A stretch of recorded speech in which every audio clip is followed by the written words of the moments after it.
What's going on, world? And Wesley from A Connection TV, the network, the one channel on YouTube where we actually adopt similar connections despite our differences.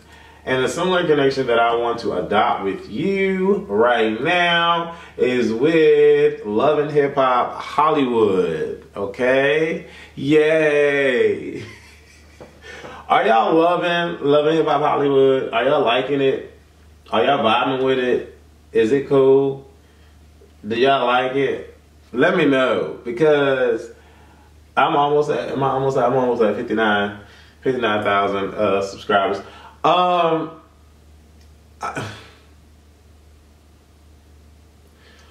and Hip Hop Hollywood seems to be becoming fake, faker, and more fake. Like,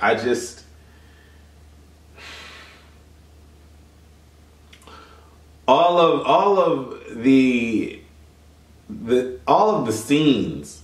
Let me just say that there are scenes in Love and Hip Hop Hollywood. There are scenes. It may not necessarily be a script, but there are scenes. Like, everything just seems like there is a freaking scene. Because there's no way that these moments are happening the way I don't know. It just feels that way. It really does. And for the life of me, I can't deal. Like, we start off this episode with the three guys playing basketball. And then Omarion's like, okay, guys, let's take a break. I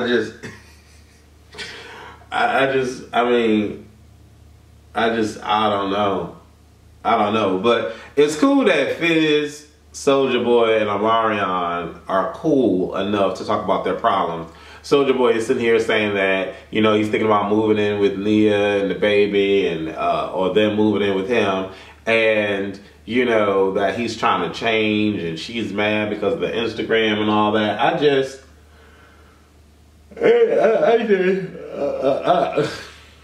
I'm sorry. It is 2:18 in the morning right now. I'm just getting off the phone with a friend, but I just can't vibe. I can't vibe with Soulja Boy trying to contemplate living at the age that he is, trying to contemplate living with a female and her daughter. Or son, or daughter, son, daughter, child. I don't know. I watch this show now, and I just ignore certain tidbits about the show. I just ignore certain things. I just move past. Michelle, Nikki's mom, they talk at the restaurant. Michelle seems cool. Michelle looks, I don't know why, but it seems like Big Ange, Michelle, and Nikki are all related. And that's not like a diss or nothing. I'm not trying to be funny. I don't know if y'all laughed just a second ago, but they all look like they could be sisters. They all have similar traits, and it's just weird to me. But I love Nikki. Why does Nikki look cross-eyed in her post confessional? Am I the only one that has ever noticed that? Can y'all dive with me on that? Can we adopt similar connections despite our differences on that? Look at Nikki speak in her post confessionals. She looks cross-eyed. But when she comes back on the TV, she looks normal, or as normal can be. You know what I'm saying? I don't know. But Michelle is mentioning Ray J's big piece. And it's just weird how Michelle is mentioning Ray J's big manhood. But I like Michelle. Michelle is real. Michelle is one of those moms that's real. She's like, what is that ring on your finger for? I know that ain't getting no engagement ring. And Nikki's playing, yeah, it is. You know, we went and we eloped in Las Vegas. Michelle wasn't having that. Michelle was not having that. And then she go ahead and she's looking at Matsika's Instagram, or the pics of Matsika in Chopping Mall. And Michelle's like, I can't understand why he would leave you for that. Like, I just can't. Look at her face. I was like, aw, that's a mama's love. Because Matsika is not ugly. Like, she's not the prettiest, but she's not ugly either. So it's like, you can't downplay Matsika. I mean, she looks pretty good. Let me ask y'all ladies a question. I have a question for the ladies and the men's with the weaves. Females, why do y'all get weaves that have the little part, and then the band of hair, and then the hair falls from the band. Like, why do y'all get those kind of weaves installed? It looks terrible. It looks atrocious. It looks fake. It does not look authentic. It does not look like the hair is coming from your scalp. It looks like it's coming from that little band, that little rope. And the hair is falling. Like, I just don't understand why y'all do y'all hair like that. And then I don't understand why these ladies on Love and Hip Hop have their hair looking like that. Like, Nikki's hair looked like it comes from her head. Hazel, it doesn't. Hazel looks like it starts from the rope and then it comes down. And I'm like, Hazel, like, why?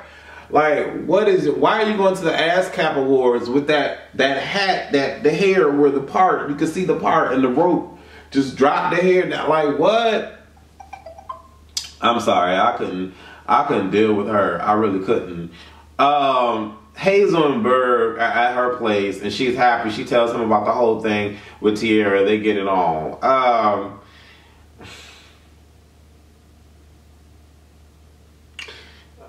Once again, we set ourselves up for this. Like, I've been Hazel in many situations, but I've never had a Berg. I've never had a Berg.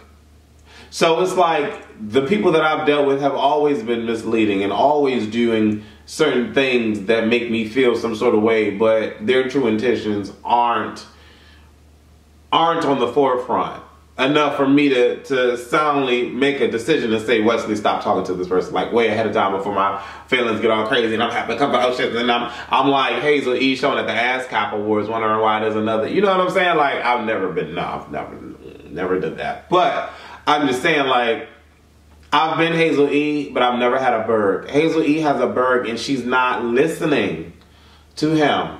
She's not accepting him for who he is. When he was laying out on the couch and she was like, why are you out here? And he was like, I don't do that cuddling shit. I was like, this dude is all about the sex. That's all he cares about. And that's what he told you, Hazel E. He told you. It is all about the sex. When they replayed that clip about him saying, I'll try.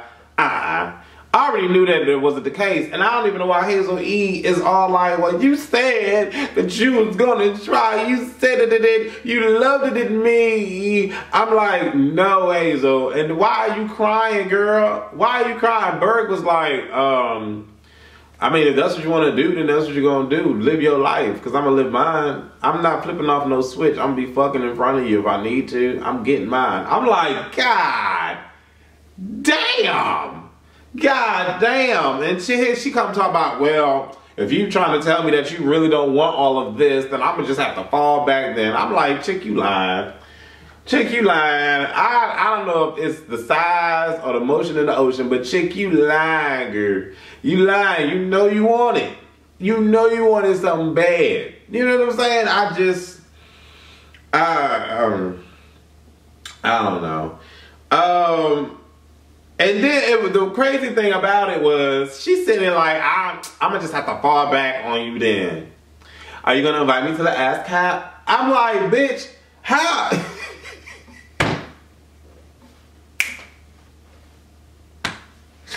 How you just going to read him and then come talk about who you inviting? You going to invite me to the ASCAPs? No. Hazel got some issues. She really do. Amanda, if it is on this little boat in the water, I would have never thought that Amanda was a hoe. I would have never in my wildest dreams thought that Amanda would be the hoe. The way she dressed up in the post-confessional, she looks like she's going to church. I would not think she would be a hoe. But she has a past of infidelity. Wow. I would have thought Fizz would have been the cheating one. Just,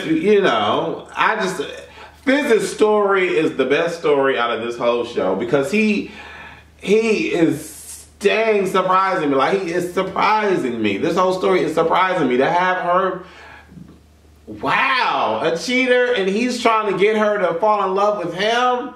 It's not the other way around. He wants her to move in the house with him. It's not the other way around. Wow. A black man like that exists. in this world. We never see it on TV ever. It's amazing. I love the Fizz storyline. I really do. Morgan.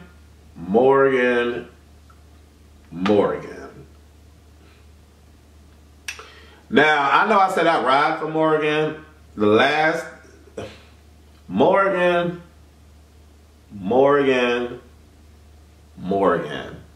I was so let down by this particular episode with Morgan in it. The way she shaded Nikki behind her back. Tasteless. The way she tried to play peacemaker and get Matsika and Nikki together. Tasteless. I'm sorry. Morgan, come here, baby. Come here. Because you cool. But the way you played yourself tremendously this episode. And I lost all respect. I really have. Because no friend is going to do that. I don't care. Like, there's okay, fine. All she did was talk about the truth that, you know, Nikki got plastic surgery done. But you were shading her. You wasn't like, oh, my girl looking good. She got the plastic surgery done. You see how she looked different before? Like, don't y'all think she looked good? No. It was, girl, damn, she got a lot of work done, right? It's like, what? Like, night and day, right? I'm like, you don't do that. Like, how you cool with someone and then you gonna do, like, nah, that's fugazi. And I'm so glad Nikki is calling her ass out. I'm so glad Nikki is calling her ass out. Y'all, you know, I try to play peacemaker. You know, I just want y'all, you know. But what, you know, this is what we're going to do. You know. But here's what I'm going to say. Here's what I'm going to say to Nikki. See, both Morgan and Nikki kind of let me down this particular episode because Nikki, boo-boo, you got money. You don't need to stunt on not one dude ever. You have money. You went and got all this work done. You look good. I think you're a beautiful girl. So you don't have to stunt on one dude. I think Nikki's mindset she wants to claim what's hers. And she's not going to let anybody claim what's hers. Or what she thinks is hers. Or whatever the case may be. So she's really gung-ho on that. And I kind of was aggravated at that because she was unable to listen. She was unable to rationalize. She was unable to comprehend what was really happening. And Teairra said it. I think he playing both of y'all because it really sounds like a misunderstanding between y'all and it's just a guy being a guy. Why couldn't Nikki allow Matsika to speak to understand that maybe, just maybe, Matsika is not lying and Molly Mall is playing the both of y'all? Why couldn't she think that way? Why couldn't that become a gut instinct? But no, Matsika is the one being a home wrecker. Matsika is the whole, Matsika is, whatever she was calling Matsika. I was not here for Nikki and this whole thing because she didn't really let Matsika speak and explain herself. And, you know, Matsika wasn't just going to sit there and just let you ragtag her like this when she trying to tell you, chick, no, okay, that's what he's telling you. Okay, but he's telling me something different. So, like, I'm vibing with you right now, but your energy is really off-putting and you about to have me get up. I didn't think that it was cool how Morgan rushed Nikki out the house or off her property. But Matsika was able to sit there. Even though Matsika was the one that threw the glass and all that first. Okay, granted, Nikki was not letting Matsika speak and was really just egging her on. But at that moment, Morgan, what you should have done is said, okay, look, ladies, I realize this is not going to get anywhere. Let's calm this down and let's relax. Or, ladies, okay, one of y'all going to have to leave because it's not going to work, get off my property.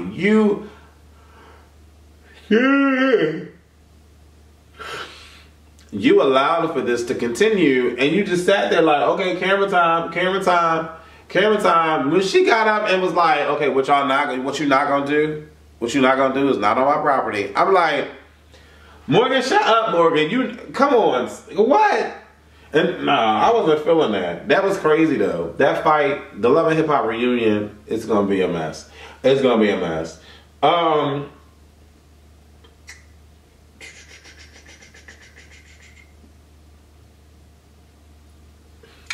Leslie. I feel for Leslie because she's having seizures. My mom is having seizures, and I don't even want to go there. But I can feel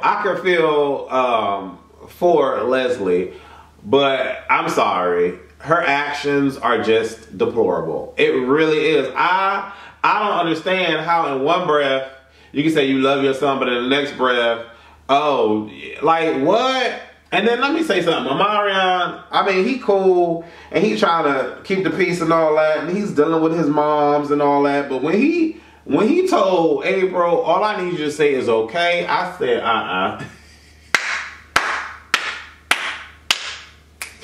You're not gonna invite this woman. First of all, this your mother that does not like me to my baby shower. She's gonna tell me I'm incapable. She thinks I'm not ready. She's gonna downgrade me at my baby shower, and you want me to say what? Just okay and be hushed? We're not playing those reindeer games. I am not Rudolph. It's not going to work. It's not going to work. April was good. April was so good because I would have read Leslie for filth. Don't come to this. No, don't do that. And then Leslie is grown. Leslie is 46. Like how aren't you understanding that it's okay and when it's okay and when it's not okay? Like I just don't understand that. I really don't. The ASCAP Awards. Hazel, you keep digging your hole, boo-boo. You keep really digging your hole, and Berg just does not give two fucks. He does not care, and y'all can call him a hoe, call him whatever you want to do, but respect the dude because he's up front with his shit. Soldier Boy prepping the house, laying in the baby thing. I'm over that.